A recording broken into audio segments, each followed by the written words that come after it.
welcome to the Theology Pugcast. It's great to have you here with us for this special show. We've got an interview today, and it's on a subject that we are, I think, going to enjoy. We hope you enjoy it with us. Anyway, I'm C.R. Wiley. I'm a pastor. I serve a church in the Pacific Northwest. I've been a professor of philosophy, a real estate investor, and I've written books. My latest book is in the house of Tom Bombadil, but I'm also the author of The Household and the War for the Cosmos. Okay, Tom. Tom Price. I teach systematic theology, Christian ethics, philosophy at Gordon Conwell Theological Seminary, and a few other places. All right. Glenn, go ahead and introduce yourself and then introduce our guest. Yeah, I'm Glenn Sunshine. I'm a retired and recovering history professor, senior fellow at the Colson Center for Christian Worldview and Ministry Associated Reflections Ministries. My latest book is going to be coming out shortly. Or maybe out by the time this is released, it may be out. It's 32 Christians Who Changed Their World. Now, our guest today is an old friend of mine. We spent some time in grad school together back at the University of Wisconsin. We're in a small group together for a while.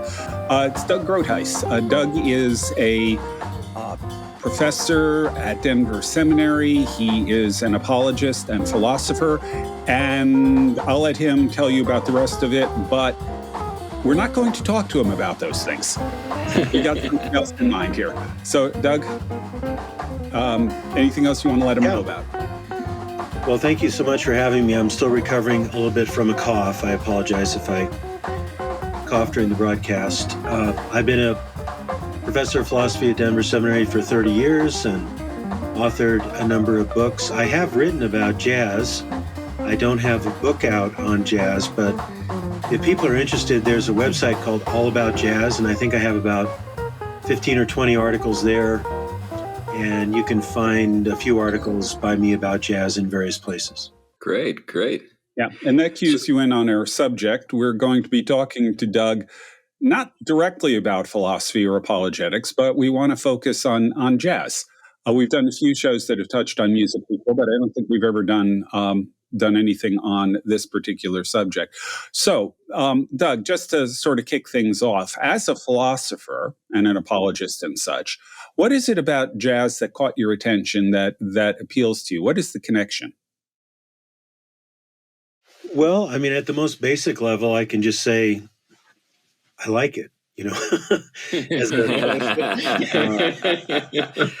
works. That works. Sort of immediate appreciation of jazz. But of course, as a philosopher, I try to reflect on my experience and look at the nature of what I'm interested in. So jazz has a rich history and American experience, and it has certain values that I appreciate, such as improvisation, respect for tradition. There's the whole idea of the standards in jazz. So accomplished jazz musicians will know by heart dozens and dozens of tunes, and they can get together and just say, okay, let's do this and play it. So there's a level of virtuosity, a respect for tradition, the idea of sympathetic interaction. I think it was a jazz critic, I think it was Stanley Crouch, who said that jazz in many ways typifies the best of American democracy, of individualism combined with group endeavor. And I don't have that quote in front of me. But I find thinking about jazz, going to jazz concerts, listening to the great jazz artists, gives a lot of satisfaction to me. And also, I think, is an open door for how some of the sensibilities and principles of jazz relate to other aspects of life, such as, for me, teaching, for one thing. Maybe I can jam on that a little bit here. Yeah, go for it. Let's hear some riffs. Yeah, it's a jazz show, so let's start jamming. Let's improv. Right. Not too wild, not too outside, though. But I realized after a while of teaching and loving jazz that my style of teaching was very much a jazz style, because I want the students to understand the standards, that is, the philosophy and apologetics and ethics arguments in our textbooks. And I want us to come together and improvise on those themes, and not just me improvise as a teacher, but engage in what jazz people call group improvisation. So in jazz, there's this saying called having big ears, and it means the ability to listen to what the other musicians are playing in order that you can sympathetically respond and maybe take it to a higher level with their work. So when you go to a jazz concert, often you'll see the musicians looking at each other and smiling at each other because they're doing these subtle little riffs to spark the other player or to respond. The call and response, it really goes back to the old slave songs.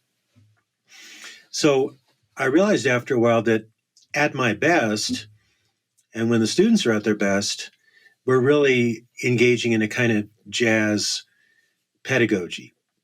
Now, technology makes that a lot harder. It's a lot harder to jam on Zoom and get a jazz group going than when you're in the classroom. Yeah. Now, So the way that it's works, a rich resource for reflection. Yeah, go ahead.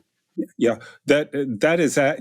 I heard, I think it was on Ken Burns' series on jazz. Wynton Marsalis talked about that it is this combination of listening carefully to what other people are doing, responding to it, working collaboratively, but also going off on solos, which follow a particular structure, but the people who are playing in background are responding to what the soloist is doing and vice versa, all of these kinds of things, which actually isn't too far off from what we normally do on a Pugcast. Because the three of us, we know each other. We've been doing this for a couple of years now. We spend a lot of time listening to each other and sort of call and response kind of things going on. So I appreciate the analogy to pedagogy there. A quick note, since you brought up Marsalis, I did my undergrad in music, and it was ended up being a jazz studies and jazz guitar. And it was Ellis Marsalis, the father of them, who did a seminar. He was adjunct at the Performing Arts School. And I remember he sort of had his own via negativa going on, because he would always talk about it not being the notes you play, it's the notes you don't play. That was the key to somehow, which is very complicated when you're trying to learn how to do that, to talk about the notes you don't play. Just play a solo entirely of nothing and do pretty well. Well, that's an interesting idea too, because the idea of space, and in Scripture, there's a very high value given to silence. And I like what Ecclesiastes says: the more words, the less meaning, and what does it profit anyone? And in music, sometimes the more notes, the less meaning, and what does it profit anyone? Miles Davis had that sensibility too, is what you don't play is as important as what you play. So a sense of holding your tongue, holding back, learning how to listen before you respond, trying to respond with the right note. And I think of something also Miles Davis said about Herbie Hancock, the great pianist, when he was playing with him. Or actually, Herbie said this about Miles. Herbie said, I was playing with the Miles Davis Quintet, and it's one of the great groups of all time, and I played a wrong note, and then Miles played a note that made my wrong note the right note, which is actually love, right? Yeah, right. It's an example of love and care in a musical setting. So a quick question, Doug, are you a musician? Do you play? I play drums a little bit once in a while. So the answer is really no, but I fake it. Go ahead, Chris. Well, I just wanted to note here that, of course, Tom plays, and then Glenn plays. Glenn plays a variety of instruments, and so I'm the one who's the non-player here. And I do have some questions I wanted to pose. Your remark about tradition and the structure of jazz, I don't know if that is something that people who are outside the jazz world understand, that there is this agreed upon framework within which the improvisation is possible. And I suspect that maybe that's why Richard Weaver had a kind of negative outlook. Let's go to Richard Weaver. On jazz. Yeah. So I do like I would like to hear your thoughts on what he had to say, in Ideas Have Consequences, on that matter. Well, I have an essay on that actually at All About Jazz, and my question was, is being a political conservative somehow antithetical to liking jazz? And I used Weaver's quote. I think Weaver didn't understand really what was going on because he had a take on jazz that a number of people have had, that it's somehow primitive and just visceral without any sophistication or musical knowledge. And I mean, there's bad jazz that could be primitive, I suppose, but the higher levels of jazz, if you're talking about John Coltrane, Miles Davis, Thelonious Monk, Herbie Hancock, Charlie Parker, these are very sophisticated musicians. And in the case with John Coltrane, he had a mastery of musical theory. Giant Steps is based on the circle of fifths. It's very difficult to play. It kills most people who try to play it. So I think at best it was ignorance. At worst, I don't want to say what it was. But what happens, I think, with some people is that some jazz is not immediately entertaining or catchy enough to just get people to hum along or want to dance to it. Now, the earlier jazz was very much danceable, but once you go into bebop, it's not really danceable, right? And so they don't understand it. And often what we don't understand, we condemn. So it takes some time to be initiated into the history and the structure of jazz and to learn how to listen to it. And this is really the way it is with anything of excellence. If you've only had food at McDonald's, then you don't know what good cuisine is. And if you've only had cheap wine, you don't know what the better wine is.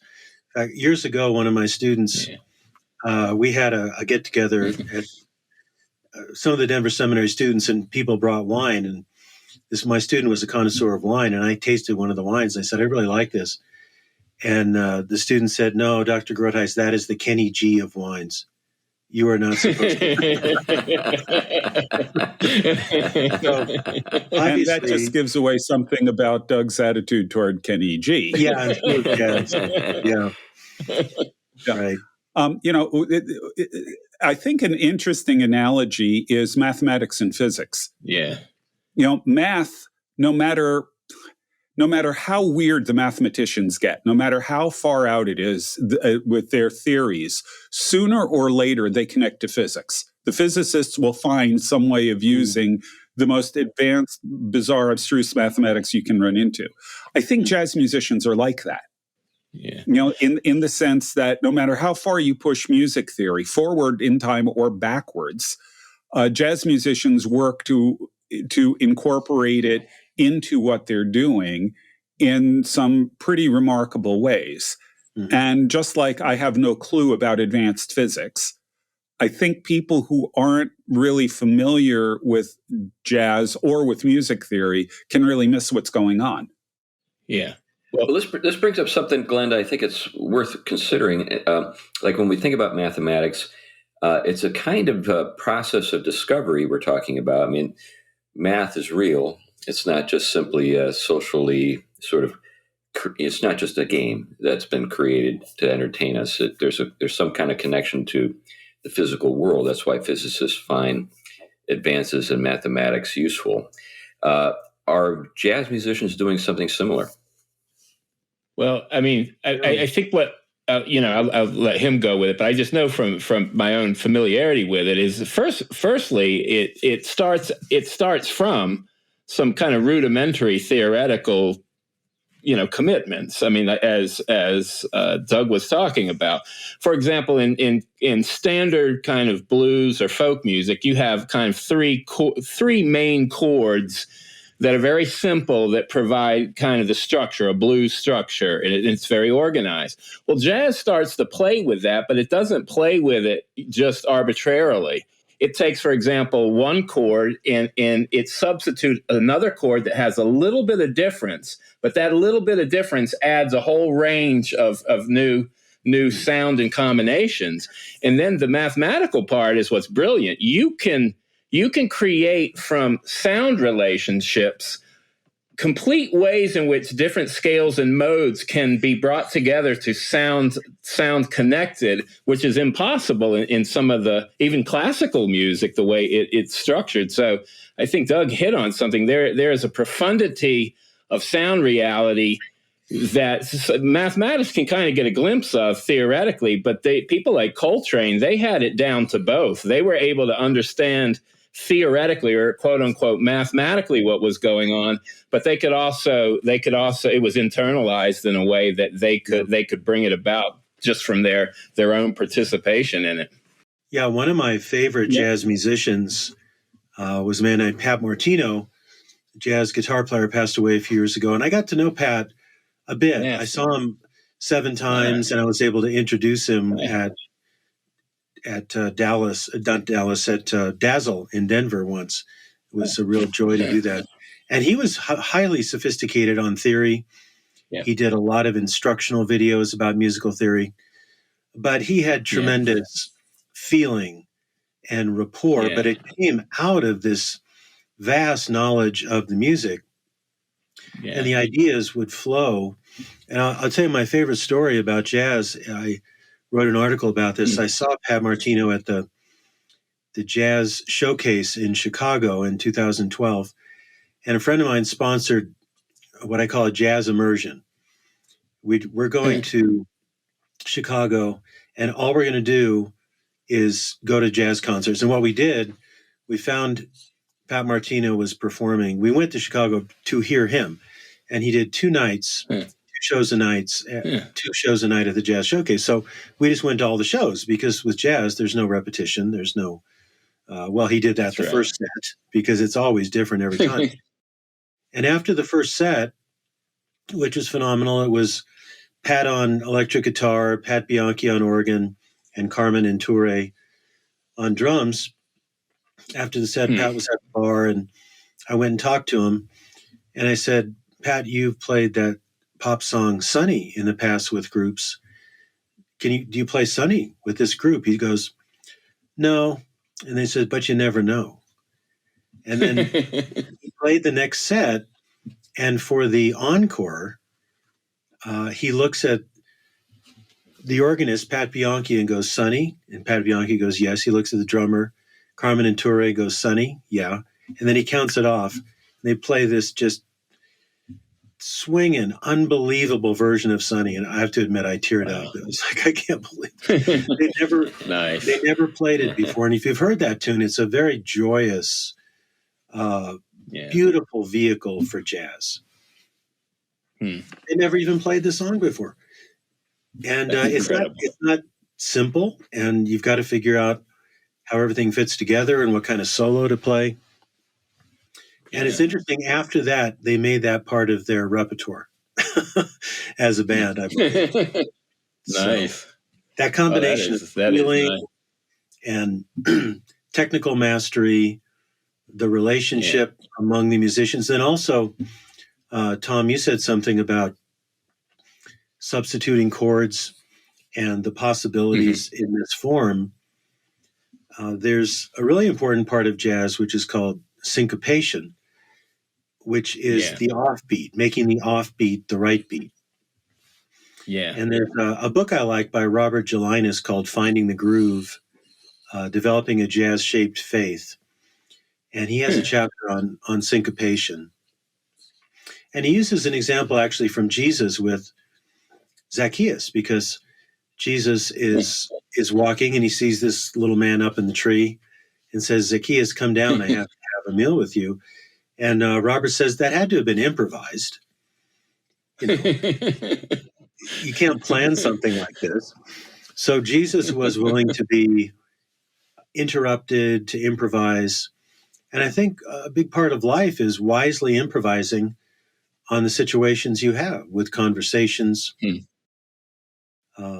in all kinds of areas. This idea of syncopating, making the offbeat the right beat, not just marching through life in a very simple way, but being creative in a good way.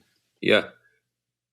Well, when I think about improv, there are different ways or sort of places where improv occurs. One is in comedy. People like Jonathan Winters and Robin Williams, they were known for their virtuosity when it came to humor and kind of making stuff up on the fly. And, we appreciate that. Getting to something even as central to the Christian faith is evangelism. One of the problems is that we have this kind of rote approach sometimes. You memorize a presentation, and then you try to squeeze every conversation into that pre-programmed approach. There's not the kind of virtuosity with the gospel that sometimes we would love to see more often the case, where you can just kind of, just in the normal course of conversation, actually just talk to people about eternal verities, Right. But anyway, I think this carries over into other areas. But I think even when I think about, say, classical music, where all the notes are scripted for you, the greats bring something of themselves to the interpretation of the piece that they're working with.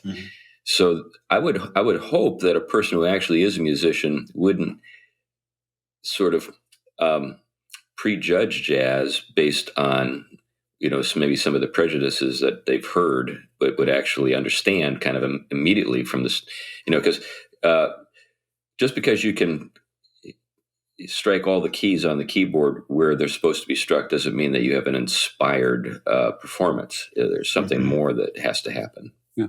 Well, it's also important to remember something that people either don't know or have forgotten, that in particularly the Baroque era, improv and earlier, improvisation was the norm. A lot of Renaissance tunes, for example, are bass lines. That's it. And then when you get to the Baroque period, you get the bass line with what's called a figured bass. They start putting numbers with the notes, which tell you what chords are supposed to go there. But beyond that, you're on your own. You were supposed to be able to improvise. You were expected to improvise under those circumstances. This is still done by organists today. I think in the classical world, organists are the only ones that regularly engage in improvisation. The good ones. I didn't know that. So the improvisation isn't unique to jazz. It's been part of music forever. And actually, improvising on a figured bass is not much different from improvising on chord cymbals. It's basically the same kind of thing. Some people think that improvisation is just making it up on the fly. And that's not what a virtuoso is doing with improvisation. It is rooted in tradition. It requires the mastery of various techniques. And a good improviser, or let's say a great improviser, maybe the greatest improviser on saxophone of all time. John Coltrane's my favorite, but maybe Sonny Rollins was the greatest improviser, the most intelligent, the most remarkable of all time. You can't just get up there and do that. You have to have put in thousands of hours of time in the woodshed practice, playing with various groups, experimenting, listening to what the other players are doing. And improvisation is working on themes with creativity. It's not random. So if you don't understand, or like some of the great piano improvisations of Keith Jarrett, I mean, he would just sit down at a piano with no music, no plan, and play. Miles Davis couldn't figure it out. You say, Keith, how do you do that? How do you just sit there? And Keith Jarrett can't even explain it. But it comes out of an immense, God-given talent, and then thousands and thousands of hours of playing by himself, playing with others, and so on. Yeah, here's a thought. It strikes me. So I'm more visual, and I'm a visual artist. I'm an illustrator. One of the things that I think I see in the creative process is a kind of exploration. You have kind of a hint, sort of a sense, or you intuit a possibility, and then you begin to explore. you just kind of move in that direction and then see what kind of logically follows. Not necessarily like a calculator, but by kind of feel. You just kind of say, oh, this was what comes next. Getting back to this idea of discovery, that there is a kind of world out there to explore, the world of sound, and kind of the relationships between sounds. I think that's kind of in play as well. One of the things, though, that I've wondered about is what is it about the American experience? And I've got some ideas on this, but I'd like to hear yours, Doug. What is it about the American experience that makes it possible for us to generate such great folk music? I mean, our folk music is loved around the world, not just jazz, but, we think about Zydeco, or you think about, bluegrass. People all over the world love our stuff. What is it about the American experience that makes that possible? Well, I think we should probably have Ted Gioia on the program to answer that question. Yeah. But if you're looking at things I know better, like spirituals, blues, and jazz, a lot of it is the creative engagement of suffering with hope. And William Edgar's new book, which I recommend with a caveat, A Supreme Love, deals with this. Bill Edgar's retired theology and apologetics professor at Westminster, and also a jazz pianist. And he very thinks good that, jazz pianist, actually. Yeah, I've heard him play a few times. He's no piker. I mean, he's got a working band. He's been playing for decades and decades. I think that's a big part of it, is the striving for freedom under suffering with hope. Because if you're talking about the old, what they called Negro spirituals, and then going into blues and jazz, there's this sense of hope against the odds. And we're going to do what we can do, which is sing and make music and, swing low, sweet chariot. Will eventually be redeemed, and not just redeemed in the afterlife, but we're seeking redemption in this life. And although I don't like him as a theologian at all, James Cone's book, The Spirituals and the Blues, I think articulates that sense of yearning for freedom ultimately in the world to come, but freedom in this world for oppressed African Americans. I think that's a big part of it, at least with that stream of spirituals, blues, and jazz. I can't speak too much to the others, but I think the kind of freedom and opportunity that America has held as central, of course, many peoples did not have that from the beginning, such as African Americans and indigenous peoples, but it's been an ideal of creativity and the struggle to create and find meaningful freedom. I think that's a big part of it. Plus, we're a melting pot. So many people coming from so many parts of the world and bringing their music here. And then that gives you kind of a laboratory to develop the different strands of music and see how they fit together and evolve.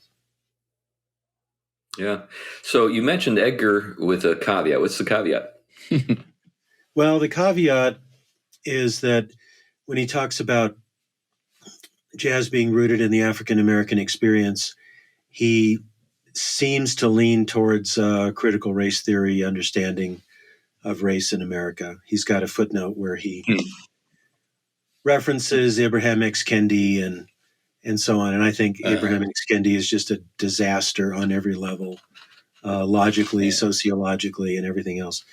But I still gave Bill a good review in Academic Questions for his book. I just had a couple sentences. That, we could have done really well without that footnote, without those comments. Mm-hmm. But it's not like it poisons the whole book by any means. Right. Well, great stuff. So if somebody were to enter into the world of jazz music for the first time, how would that happen? Or how would you recommend that person proceed? Well, I think probably attending a jazz concert. Of course, we can always listen to pre-recorded music, but there's nothing like being there for a jazz concert because of the interplay among the musicians and the interaction with the audience. It's very much a conversation.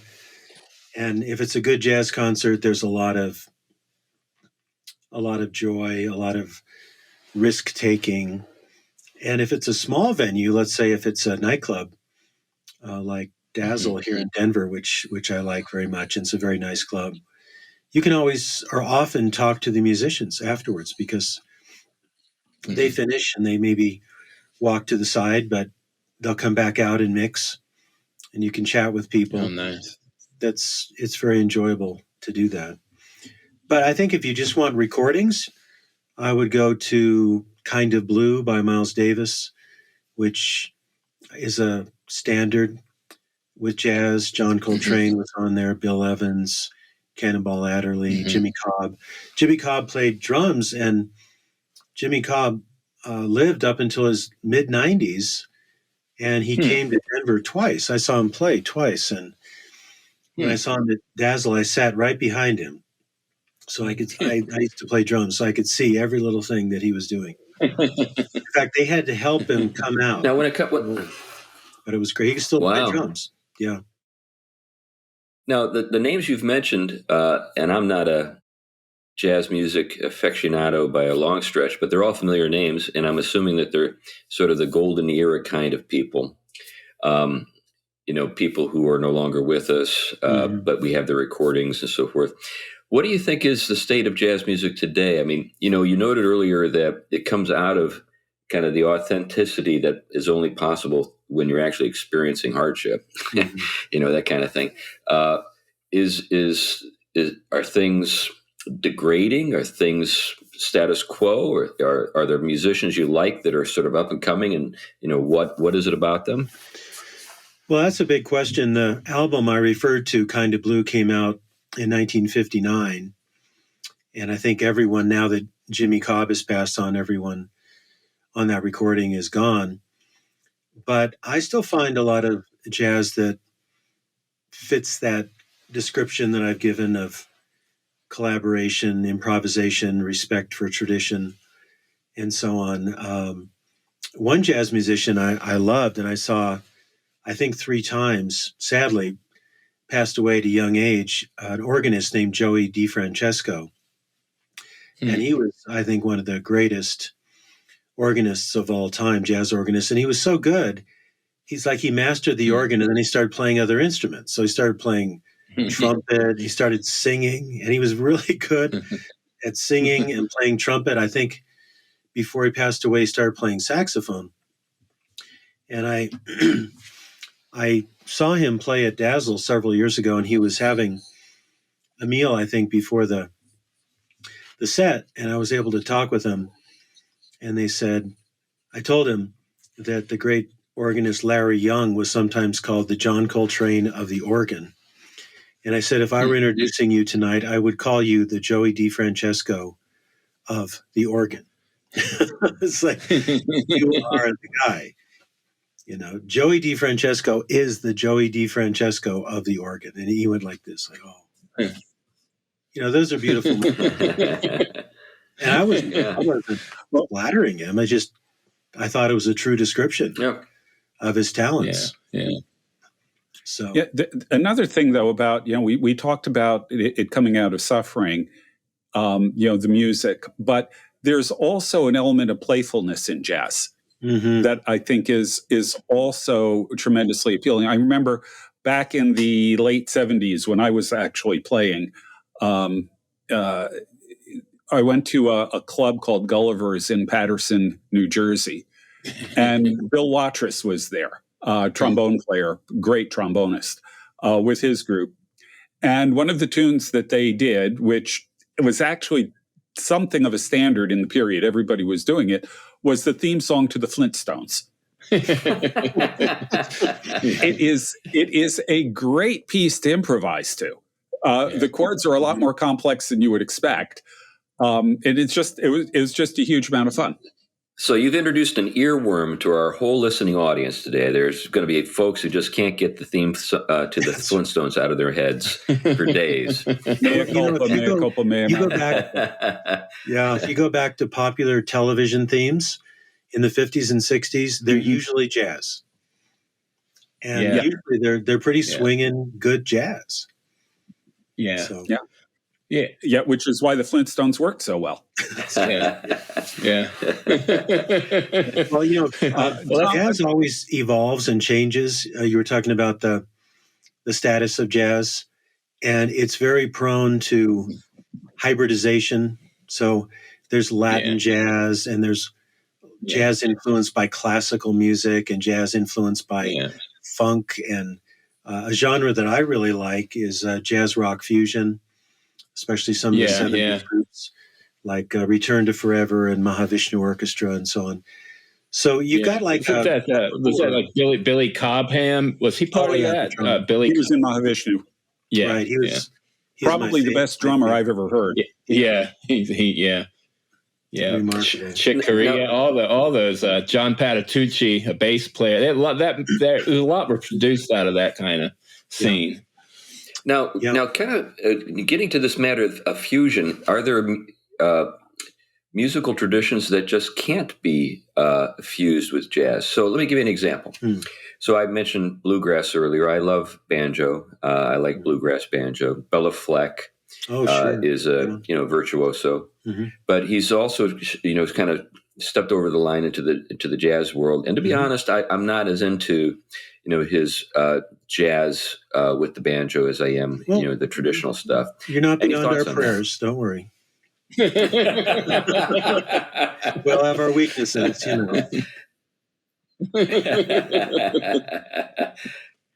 Well, I don't know. Chris, someone once told me that the definition of perfect pitch is when the banjo hits the accordion when you throw it into the dumpster. Well, the banjo itself is an interesting instrument because it has its roots in Africa, as an African hybrid among a lot of slaves bring over, but it's got the rhythmic side and then the string side. So you could imagine it being compatible with a whole variety of again, styles of playing is very different, but just in terms of the instrument itself, it's similar to like a mandolin. You can really see that as a crossover instrument now as well. But if your ear is very familiar with an instrument in one, in one style of music, sometimes it is hard to gravitate to what people are doing. But I think that's where some of the most innovative stuff happens when somebody, reaches that they reach that chord over and add that extra note, and it builds a thicker harmony, and then they've stepped over into another style of music. Mm-hmm. Well, I don't know who banjos are being used in Irish music now too. So, Doug? Yeah, I think it was Whitney Billette, the jazz critic, that said that jazz was the sound of surprise. And when you see a jazz concert, sometimes the musicians, I think, surprise themselves as to what happens in their solos and what happens collaboratively.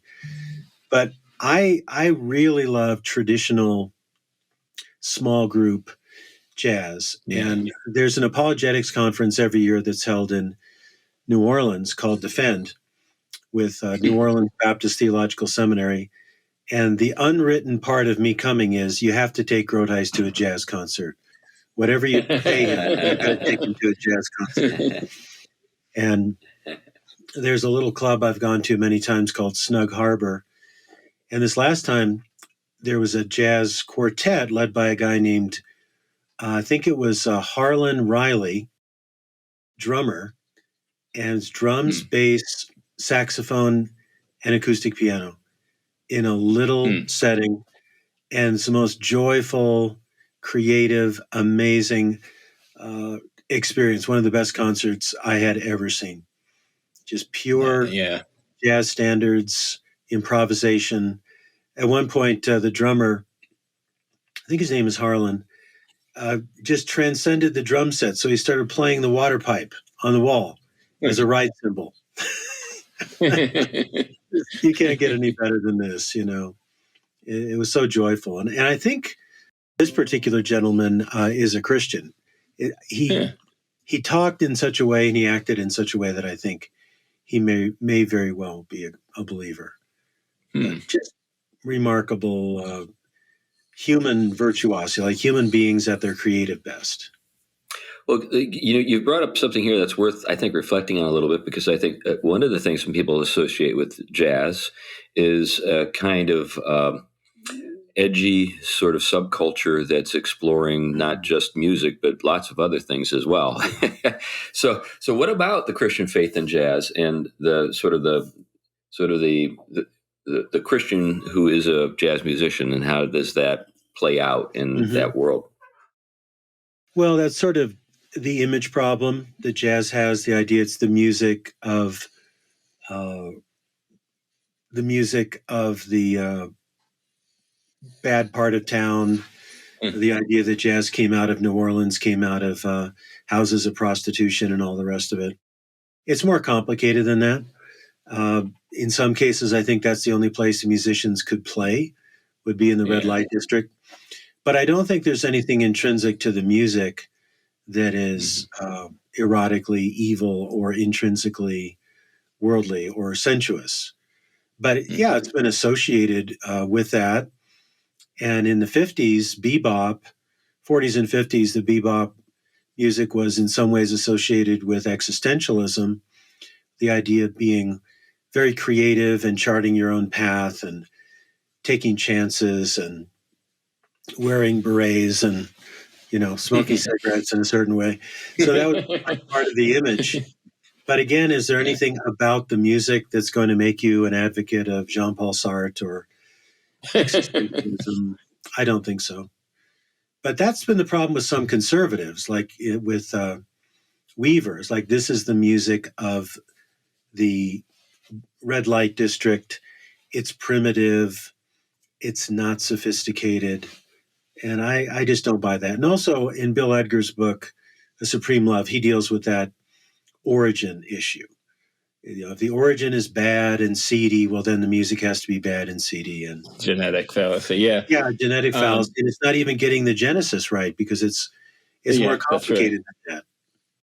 Exactly. Well, am I wrong? What was J.I. Packer was a big fan of jazz? Is that correct? I remember hearing it a few times, and I thought, I just would never have made that connection. But from what I understand, had quite a collection, not only of books, but jazz library. That rings a bell. I think that's right. Also, the art historian Hans Ruckmacher was an aficionado of jazz, early jazz. He thought it got totally corrupt at bebop. And bebop's like my favorite form of jazz. But of course, he and Schaefer collaborated on some of their historical and cultural criticisms, although Schaefer never wrote much about jazz, but Ruckmacher did. Yeah. When I lived in Paris and, mostly in Paris, one of the things that I discovered is that Europeans really like earlier jazz. Yeah. It's just very, very popular over there. And one of the weird experiences I had is I was going into the Place des Vosges by Square in Paris, and frequently there are musicians playing there. And at one point I walked in and I was hearing what sounded like Dixieland style jazz, maybe a little bit past Dixieland. And then all of a sudden it just got really strange. And when I got closer, I realized what they were doing. They were playing these sort of standard, early jazz tunes, but then when it went to the solos, they were playing using Hungarian minor scales and things like that. Because these musicians, I guess, they were probably gypsy musicians, and that was sort of their native idiom. So when they went into improv, that's what they did. That's interesting. It was just a very, very strange combination. Yeah. Well, in the course of the conversation. So in the course of the conversation, we've identified or made reference to different kinds of jazz, bebop, early standards. What are the different sort of subsets in the genre? Are there more that people ought to know about? Well, there's a lot to think about. There's big band jazz, like Count Basie, Duke Ellington, a variety of others. Those are the two that most people would think about. But also Stan Kenton and you have bebop, you have jazz rock fusion. There's kind of funk jazz, Latin jazz, jazz influenced by classical music. There's a kind of jazz called cool jazz or West Coast jazz, which is not to be confused with smooth jazz. Let's keep that straight.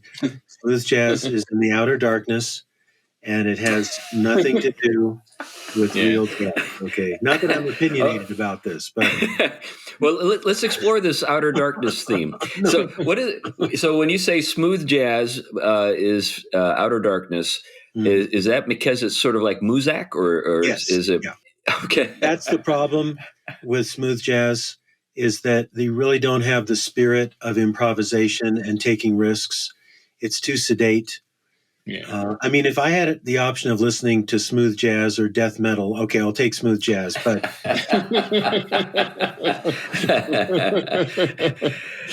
now, getting to Europeans and their interest in jazz, because I've come across this as well. Then there are different. I think America has become kind of the land of the new myths for a lot of Europeans. But when I think about what was it about, or what is it about jazz that kind of drew in a number of people? Well, a large fan base from Europe now. What do you think it is? I mean, is it because maybe they got into it initially thinking that this was kind of primitivism, sort of like Rousseau's Noble Savage kind of thing, and then they actually learned more about it? Or any thoughts on that? Well, I think jazz is a very rich, big kind of magnet. There are a lot of features that are attractive if you pay close attention to it. And one aspect is the ability of free expression, but it's free expression. It should be within a tradition and according to learning how to play an instrument well. So there's structure, there's form, there's improvisation, there's a blending of different elements. At the origin of jazz, I think it's really spirituals that are the background. And then you have early blues, and that kind of becomes a part of jazz. The blues structure is very significant to jazz. And there's also something to jazz we haven't talked about overtly. I talked about syncopation. There's this idea of swing. And Duke Ellington has his famous song called "It Don't Mean a Thing If It Ain't Got That Swing." Now, what exactly is swing? Well, you can define it musically in terms of a beat, where the accent falls on a beat. But it means more than that. It's more like a spirit of improvisation or a spirit of syncopation. Sometimes people use a phrase like getting into the groove, or you're really swinging on that, like you're in a flow state musically, something like that. I think that idea of swing is very significant for jazz and can be applied to other areas of life in terms of really focusing. I know sometimes when I write, I kind of get in a groove and I don't worry about time, and I just keep writing and writing and writing. And my wife comes down and says, "You're ever going to come upstairs?" I'm swinging here, And I'm doing this by myself. I don't write collaboratively. But I think it's part of the image of God, really, that part of being made in the image and likeness of God is creativity and artistic creativity. So we can't create from nothing, truly, the way God does, but there's such a range of possibilities that human beings can explore. Yeah. We can refract the world in so many different ways musically that it can be wonderful. And with jazz, if you're really in the spirit of original jazz, no jazz musician will play the same solo twice. They may have certain chops or certain themes, but every song and every solo is different. Let me give you an example. When I saw Pat Martino here in Denver some years ago, he played this tune called Footprints by Wayne Shorter. Beautiful song. Wayne Shorter just passed away, and he was a marvelous composer, saxophonist, soprano sax, tenor sax. Hmm. And Pat played Footprints, and then he played it again, the same song, but he played it at a slow tempo. Hmm. So he played it was either slow first and then fast, or fast first and then slow. And I was with somebody and I said, they're playing the same song in a different tempo. And, where but in jazz could anybody even think of doing something like that? Yeah. And it changes that. I mean, to a person not perceptive, they would think they're not playing the same thing at all. Yeah, the person I was with didn't notice. Yeah. Because the feel was so different. Yeah. So when it comes to appreciating an art form, does that sort of what you're getting at here, Doug? Does that imply that you need to be engaged with some kind of creative process yourself in order to relate? Well, I think that great artistry, wherever it is, jazz, classical music, painting, teaching, writing, inspires the person that beholds it to work in some field and be excellent. I know when I hear a virtuoso performance of jazz, I think I'm not a musician, but I think I would like to be able to teach like that, or preach like that, or write like that. Transpose it from one. Yeah, I guess that's what I'm getting at. So let's say you're a Philistine. Let's say you have no taste at all. Might that have something to do with the fact that you're just not engaged with anything, in life that requires you to draw on that part of our nature as creatures made in the image of God? Well, it could well be. One of my favorite, if not my favorite, philosophers, Blaise Pascal, and he said that we spend a lot of our time diverting ourselves from ultimate issues and ultimate questions. The problem of diversion. And our whole society is set up to systemically divert us from what's important. So you have to pursue truth and beauty and goodness. It doesn't just knock on your door, in a sense. Now, God reveals himself to all people. We know that from Romans 1. So we are without excuse. But the better things in life require a little bit of pursuit and work. And we need mentors. So if you take any class from me, you'll always learn about jazz, even though the class has nothing to do with jazz, right? Or apologetics and ethics, or it's C.S. Lewis, or some other class. But because jazz has influenced my life so much, it ends up coming in to the class. And I don't think in a kind of extraneous way. I think it gets integrated into what I do. At least I hope so. I think that the problem a lot of people have with jazz is they don't know how to listen to it. Mm-hmm. And I think more than most music, jazz requires a certain amount of, well, let's call it education, to understand what you're listening to. Some of the early jazz is relatively simple, and you can just sort of enjoy it. But the further along you go, I really think you need somebody to kind of coach you along a bit, at least to get you started.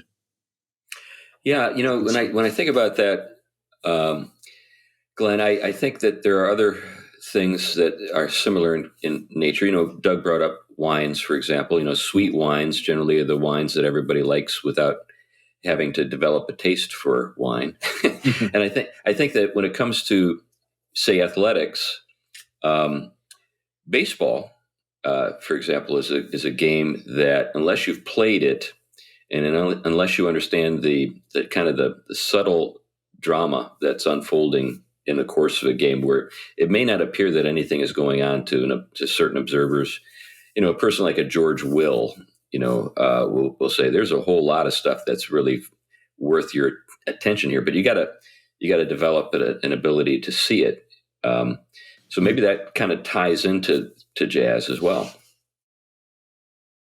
Well, baseball is my favorite team sport, although I don't follow it as much as I used to. But there are parallels because it's slow, it's deliberate, and you have to learn how the game works. Yeah.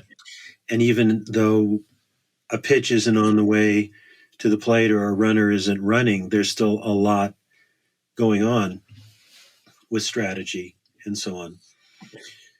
So I think it's like anything. For let's take preaching. I will withhold names to be charitable, but I lived in a city once where a man had a reputation for being a fantastic preacher. And my first wife, who's now with the Lord, Becky, Glenn remembers Becky, we went to hear this preacher preach, and we came away and we said, he's a good speaker. He is not a good preacher. We called them balloon sermons. It's like he would say something that would sound sweet and it would just fly away and you don't remember it.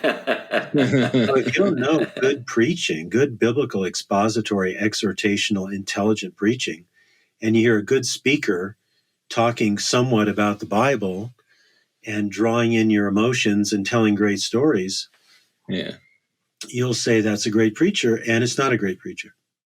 Right.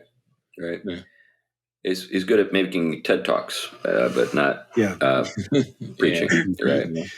Yeah. One of the things that I know from, I taught guitar for 18 years as it was kind of my job as I was working through grad school.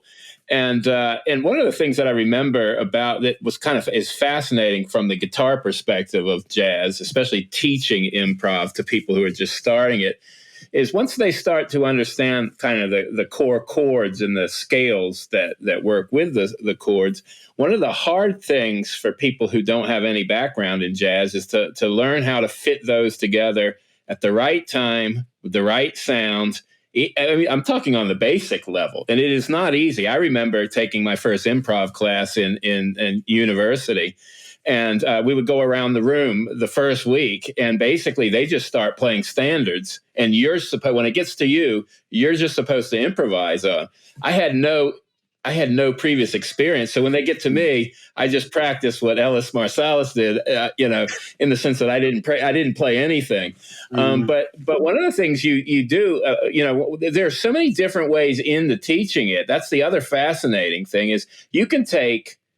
And I don't want to, bore our audience with, a bunch of theory, but you can take something like it's what we call the pentatonic scale in music. It's a five notes that, it's really big in blues. The pentatonic scale can work in jazz over all styles and combinations. And there are ways on the guitar of playing, because the patterns are repetitious, where you actually can just move one fret at a time and be able to play over almost all kinds of changes. So that's a real simple way in. And you can be very melodic without hitting too many bad notes because you're only dealing with 5 notes. But then you can use fuller mode. So there are so many different ways into the style as well. It's incredible. And just as a teacher, the amount of, I think I can only think of creation theologically in the sense of how rich it is to allow just one style of music to be able to have that many possibilities with it, just to entering into it. It's incredible. You wish you could allow your audience who has no background in it to peer in, because it's a phenomenally beautiful style of music, both to play and learn about. Yeah, there's really no bottom to it. Recently, I've discovered this man on YouTube named Rick Beato, or Beato. And I think he has a PhD in music theory. He's a guitar player, and he interviews various musicians. And he did an interview with Pat Metheny that was an hour and 45 minutes long. And Pat Metheny is so deep into the music, into the theory, into the history of the music. It's just fascinating to hear them go into the depths. And one thing, as a philosopher, as an apologist, Pat Metheny, who I think is an atheist, said, we're always trying to reach this level above the ordinary, above the physical, above the mundane. And I've heard him say that before. I'm thinking, yes, it's the transcendent realm of the good, which is actually an element of God. Why, Pat, why can't you see this? When your band is hitting all the notes perfectly and you're going beyond what you expected, you're in the gift of God. You're touching transcendence. Yeah. And I've heard him say that several times. Wow. So music can be a medium for transcendent beauty at its best. Jazz, other forms of music. Yeah. Yeah, this is a great note to end on. We've gotten to the end of an hour already, and I guess as we wrap up, is there anything that you wanted to say, Doug, or would like to say that maybe occurred to you as we were improvising that you'd like to leave our listeners with? Well, I did think of one situation with one of my students from many years ago. I brought in some jazz and I played it, and this student had hardly ever heard jazz at all, and he didn't know what to make of it. And he said, "Gosh, when you're playing that music, it just made me feel strange and kind of jumpy, and I didn't know what was going on." I said, "Hey, you're a swinging man. You're learning how to swing. Go with it." So let's learn how to swing. You ain't got a thing if you don't have that swing. Yeah, right. That's right. Let's swing for the Lord and get in the groove of the good, the true, and the beautiful. That's great. That's great. Well, thanks a lot, Doug. We appreciate you joining us. And is there anything you're working on, a recent book that you'd like to plug right now so people can maybe stay in touch with your thoughts? Well, I think the best way to do that would be to go to my webpage, which has a very non-jazzy title called douglasgroothuis.com. And I have a podcast called Truth Tribe, and my intro music is jazz, actually, for that. So I think I've done about 9 or 10 episodes of Truth Tribe, and one of them is about jazz, too. So, Nice. Yeah, great stuff. Well, anyway, thanks again, Doug. It's been great to have you with us. And we're really glad that you could join us, folks out there in Pugcast land. And you've reached the end of an episode. If you like what you've heard and you'd like to support our work, we don't take salaries or anything, but we do have some expenses that we incur in producing the show. And when people support the show through Patreon, that helps to offset those costs. So if you'd like to learn about that, how you could support us, there's a link in the show notes. We'll have a link in the show notes to the things that Doug has mentioned, his podcast, and of course his author's website. And anyway, with that said, we'll just say goodbye for now. Bye-bye. Bye.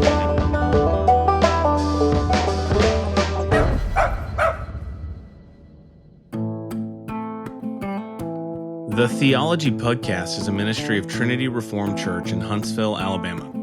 If you like this podcast, you might also enjoy the new book by Jason Cherry, The Making of Evangelical Spirituality, now available on Amazon.